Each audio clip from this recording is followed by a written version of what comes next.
유조선 선미에서 시커먼 연기가 피어오릅니다. 현재 시간 1일, 오만 무산단반도 카사브 항구 북쪽, 호르무즈 해협 입구에서 팔라우 선적 스카이라이트5가 이란 혁명수비대가 발사한 것으로 추정되는 미사일에 피격됐습니다. From now on, all navigating through the Strait of Hormuz is forbidden.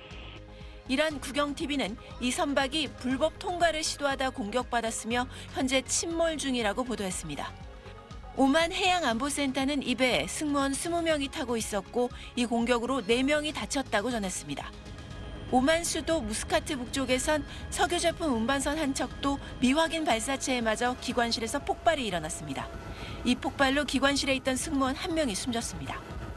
아랍에미리트 미나사크르항 인근과 샤르자 해상에서도 선박 2척이 공격당했습니다. 바레인 항구에서 정비 중이던 미국 선적 유조선도 공격을 받아 조선 노동자 1명이 숨지고 2명이 다쳤습니다. 이란의 봉쇄 선언 후 호르무즈 해협 일대에서 모두 5척의 선박이 공격을 받아 2명이 숨지고 6명이 다친 겁니다. 이란 혁명수비대는 호르무즈 해협 통과를 시도하는 선박은 모두 불태우겠다며 위협 수위를 한층 높였습니다. 단 한 방울의 석유도 빠져나가지 못하게 하겠다는 겁니다. 세계 주요 해운사는 호르무즈 해협 운항을 잇따라 중단했습니다. 보험사들이 호르무즈 해협을 운항하는 선박의 보험료를 올리고 일부는 아예 전쟁 위험 담보를 거부하면서 해협 양쪽에 200척 넘는 선박에 발이 묶여 있습니다.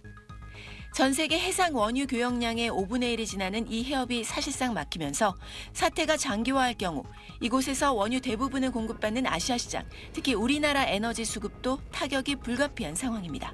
SBS 곽상은입니다. 선박 추적 사이트로 본 호르무즈 해협 모습입니다. 이란 국적 배를 제외하곤 해협 주변을 운항 중인 선박은 없고 근처 다른 국가 항구나 해상에 많은 선박들이 멈춰서 있습니다. 국내 해운사 소속 선박 40척도 호르무즈 인근 해역에 있습니다.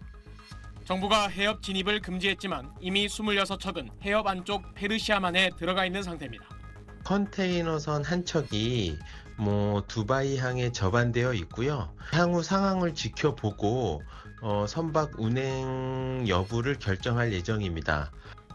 원유 수급 차질에 대한 우려도 커지고 있습니다. 국내에 들어오는 원유의 70%는 사우디아라비아 등 중동 국가들로부터 들어오는데 이 중 95%가 호르무즈 해협을 통과하고 있습니다. 현재 2억 배럴, 7개월 정도 분량을 비축하고 있지만 사태가 얼마나 길어질지가 문제입니다. 이란 사태 이후 유가는 전주 대비 10% 넘게 올라 한때 배럴당 82달러를 넘어섰습니다. 이 정도 수준의 유가가 연말까지 지속될 경우 올해 우리나라 GDP 성장률이 0.45%포인트 하락할 거란 전망도 나옵니다. 유가는 이르면 다음 주부터 국내 주유소 기름값에 반영돼 실물 경제에도 영향을 미칠 걸로 보입니다. 정부는 사태 장기화에 대비해 중동 이외 지역의 원유 물량 확보도 추진하고 금융과 실물 경제 충격에 대비한 시장 안전 조치도 시행할 계획입니다. 국내 금융시장 동향을 24시간 모니터링하고 이상 징후 발생 시에는 100조 원 플러스 알파 시장 안정 프로그램 등 시장 안전 조치를 시행토록 하겠습니다. 한편 대한항공은 두바이 항공편 결항 기간을 오는 5일에서 8일까지로 연장했고 삼성전자는 이란과 이스라엘에 나가 있던 직원들을 근처 국가로 대피시켰습니다. SBS 정성진입니다. 미국과 이스라엘의 공격으로 이란이 호르무즈 해협을 봉쇄하기 직전 극적으로 해협을 통과한 한국행 유조선이 화제를 모으고 있습니다. 오늘 HD 현대오일뱅크 쪽 설명을 종합하면 지난달 26일 이라크 남부 알바스라항을 떠난 말레이시아 국적 원유 운반선 이글 벨로어호는 이틀 뒤인 지난달 28일 호르무즈 해협을 통과했습니다. 이날은 이란 혁명수비대가 호르무즈 해협 인근을 지나는 상선들을 향해 무선으로 어떤 선박도 호르무즈 해협을 통과할 수 없다고 경고방송을 송출해 실제 운항 차질이 시작되던 긴박한 시점이었습니다. 절체절명의 위기 상황에서 이글 벨로어호는 순간적으로 속도를 높이는 기지를 발휘해 해협을 무사 통과할 수 있었다고 합니다.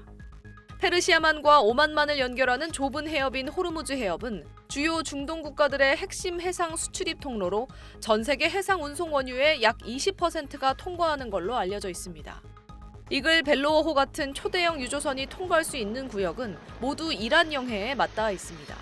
당시 상황을 포착한 실시간 선박 위치 항로 사진을 보면 많은 선박이 호르무즈 해협을 통과하지 못하고 페르시아만 쪽에 발이 묶인 가운데 이글 벨로어호만 유유히 해협을 빠져나온 걸로 나옵니다.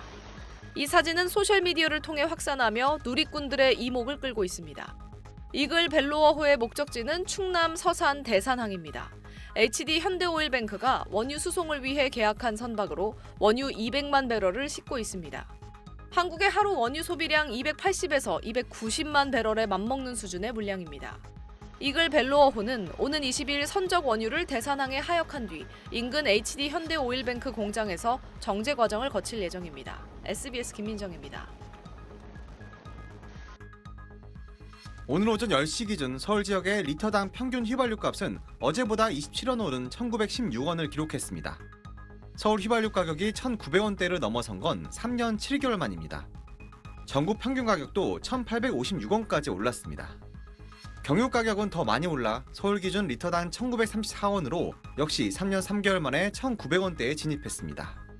이란 전쟁이 일주일 가까이 이어지면서 유가 상승에 대한 불안 심리가 커진 영향으로 분석됩니다. 정부는 소비자들의 주유 수요뿐만 아니라 일부 주유소들이 과도하게 기름값을 올렸을 가능성도 있다고 보고 있습니다. 이에 따라 범부처 석유시장 점검반을 운영해 유연금 주유소를 대상으로 특별기획 검사를 실시한다고 밝혔습니다. 오늘부터 정부 합동반이 주유소를 직접 방문해서 굉장히 폭리를 취하고 있는 주유소에 대해서는 전면적으로 점검을 하고 폭리 행위라든지 또는 기타 매점 매성 행위라든지 기름값 담합적발 주무부처인 공정거래위원회는 지방사무소를 총동원해 고유가 주유소를 중심으로 담합 가능성을 점검하고 모니터링 결과에 따라 즉시 현장 조사를 개시하는 등 전방위 대응을 하겠다고 밝혔습니다. 이런 가운데 지난달 물가 상승률은 전월과 같은 2%를 기록했습니다. 올해 초 국제유가의 하락세로 지난달 전체 물가를 0.09%포인트 끌어내렸지만 이란 전쟁 영향이 본격적으로 반영될 다음 달에는 석유류가 다시 물가 상승 요인으로 작용할 전망입니다. SBS 홍현재입니다. 이재명 대통령은 오늘 오전 청와대 수석보좌관 회의에서 중동 상황이 우리나라 금융과 에너지, 실물 경제 영역에 미칠 영향을 최소화할 수 있도록 가용 정책 수단을 총동원해야 한다면서 중동 상황을 빌미로 기름값을 더 비싸게 받는 바가지 문제를 강도 높게 비판했습니다. 기름값 바가지처럼 공동체의 어려움을 이용해서 부당한 폭리를 취하려는 반사회적인 악행에 대해서는 아주 엄정하고 단호한 대응을 해야 합니다. 폭등하는 기름값의 최고 가격 지정제 시행 검토를 지시한 데 이어 바가지 요금에 재차 경고를 날린 겁니다. 이 대통령은 또 마약 범죄, 공직 부패, 보이스피싱, 부동산 불법 행위, 고액 악성 체납, 주가 조작, 중대 재해를 국민 실생활에 큰 영향을 미치는 7대 비정상으로 규정하고 정상화를 약속했습니다. 부당한 이득을 취하려다 걸리면 회생이 불가능할 정도로 오히려 경제적 손실을 본다. 또 폐가 망신할 수 있다라는 인식이 자리 잡을 수 있게 해야 합니다. 이 대통령은 사회 전반의 제도를 개선해 규칙을 어기면 이익을 얻고 규칙을 지키면 오히려 손해를 보는 비정상의 시대를 반드시 끝내겠다고도 말했습니다. 이 대통령은 오늘 회의 전 SNS 글을 통해서도 담합, 가격 조작은 대국민 중대 범죄라며 그 대가가 얼마나 큰지 곧 알게 될 것이라고 경고했습니다. 불법을 자행하며 국민 경제 질서를 어지럽히는 악덕 기업들에게 콩 심은 데 콩 나고 팥 심은 데 팥 난다는 평범한 진리를 깨우치게 하겠다고 날을 세웠습니다. SBS 강민우입니다.